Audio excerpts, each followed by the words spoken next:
President Donald Trump continued his overseas trip with several meetings with NATO and EU officials in Brussels, Belgium. Sitting down with the President of France, Trump stunned all of the reporters in the room when he stopped in the middle of his speech, pointed at Emmanuel Macron, and dropped a bombshell no one was expecting. President Donald Trump met with NATO leaders for a summit in Brussels at the start of his European tour. Tensions were high, as the president has charged that the U.S. is being taken advantage of by other members of the NATO alliance, which was established in 1949 to counter the Soviet Union. His main objection is that a number of member states have not increased their defense budgets to meet a 2014 goal. During a bilateral meeting with French President Emmanuel Macron, President Trump began by stating how much he respects his French counterpart and appreciates their strong relationship as leaders of their respective countries. "A friend of mine, the President of France,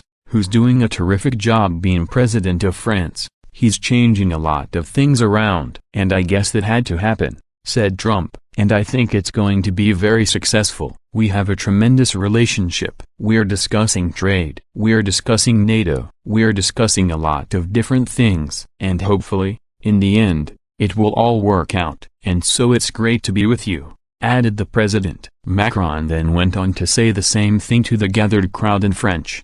However, Trump does not speak French, and so he had no idea what remarks Macron was making. But, always with a sense of humor, Trump turned and said something that left the crowd clapping for both men after Macron had finished speaking. "It sounded beautiful." "I have no idea what he said, but it sounded beautiful," joked the U.S. president. "I told them exactly the same." Macron reassured Trump to the laughter of the reporters in the room, but in French, for French journalists, he added. C-SPAN provided a transcription of the rest of their conversation.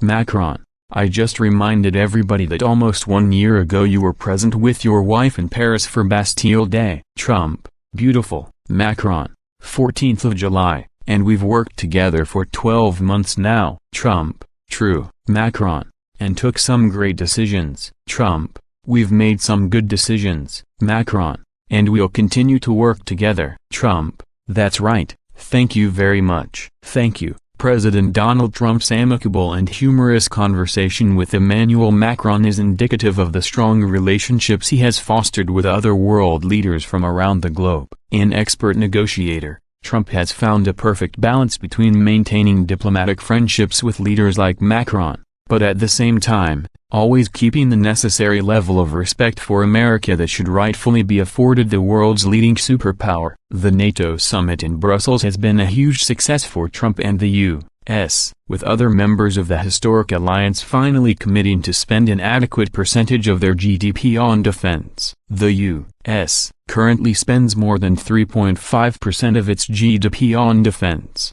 paying about 22% of NATO's running costs. Meanwhile, other members repeatedly fell below their target of spending just 2% of their GDP on defense, leaving the U.S. to pick up the pieces. But we are no longer going to be taken advantage of, thanks to the leadership of Donald Trump. Now that Trump is in charge, the days of the U.S. endlessly putting out are over.